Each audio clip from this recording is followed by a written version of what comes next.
If you have ADHD, pistachios are one of the best foods you can eat. Do me a favor and refill your water bottle and see how much you can drink before the end of this episode. While you do, I'll explain the science behind why this specific nut is one of the best for ADHD brains. Hey, I'm Annika and I'm an ADHD nutrition research expert. I take credible research and make it edible for ya. If you want to learn exactly how to help your ADHD using nutrition, be sure to subscribe so the algorithm sends me your way. Now, pistachios are a powerhouse of protein, healthy fats, and key micronutrients that actually support your ADHD brain in multiple different ways. Let's break that down. So first up, protein. Pistachios are one of the highest protein nuts out there. Protein is essential for creating neurotransmitters like your dopamine, norepinephrine, and serotonin, the exact ones that are typically out of balance in people with ADHD. By giving your brain the raw materials it needs, pistachios can help support things like focus, alertness, and motivation. Now let's talk about fats, and not just any fats, but monounsaturated fats and polyunsaturated fats. These are the kinds of fats that actually help your body, but especially your brain. Now, your brain is made up of about 60% fat, and that means the quality of the fat you eat does matter. Without getting too complicated, the more pistachios you eat, the better your body gets at turning those fats into the brain fats, which then is going to help reduce inflammation. And when we have reduced inflammation, our neurotransmitters actually work better. And then this is my favorite part. Pistachios contain nearly every single key micronutrient that helps your ADHD,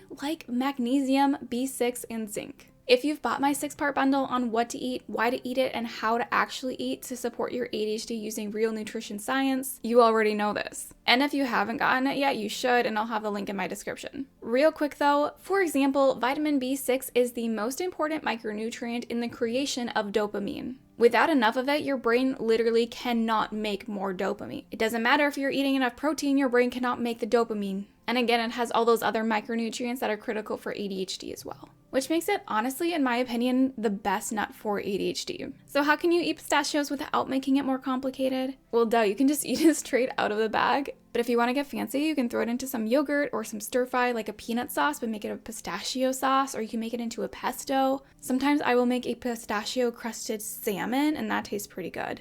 Now, depending on how well you know me, you know I talk about microbarriers. And that's a term I've coined that explains why it's so hard for people with ADHD to do these basic functions. Figuring out these microbarriers is the key to actually doing what we want to do. For example, a microbarrier with pistachios could simply be unshelling them.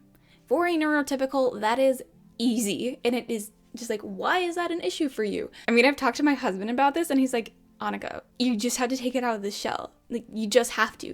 And to me, I'm like, but I have to take it out of the shell. Like, that is so many steps. Because then you also have to throw it away, and then you have to collect them, and it's just a whole process, you know, right? So like I said, for a neurotypical, it's nothing. But to us, it's the difference between actually eating the pistachios and not eating them and having them rot in the back of our pantry. Honestly, hit that like if you've ever had that happen to you. I know I have way too many times. Ever since getting married, it's been way better because he kind of stays on top of it. But yeah, there's a lot of things back there that I need to probably go through soon. Anyway, knowing your microbarrier allows you to figure out accommodations for yourself, which in this case would be just buying the pre-shelled version. If you don't like to think about accommodating your ADHD for some reason, just think of it this way. By buying the shelled version, you're actually wasting money because they're gonna go bad before you eat it. Getting the unshelled version is saving you money because, well, you actually ate it. So my personal favorite way of eating pistachios, honestly, in a trail mix, probably. I'll put them in with some dark chocolate and some either dried pineapple or dried cranberries or dried cherries. All of those are really great options.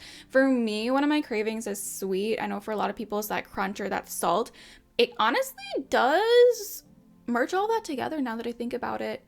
It does hit that crunchy, that salty, that sweet all at the same time. So I don't know, trail mix, it's pretty good. Sometimes my jaw hurts because I do have some TMJ, which honestly, I probably should not be using straws, but straws is the only thing that helps me drink my water. So, you know, whatever, we gotta do what we gotta do to get over our microbarriers. Anyway, comment what food you want to learn about next for your ADHD, and you'll get thrown onto the food selector wheel for the next episode. Speaking of which, let's spin the wheel.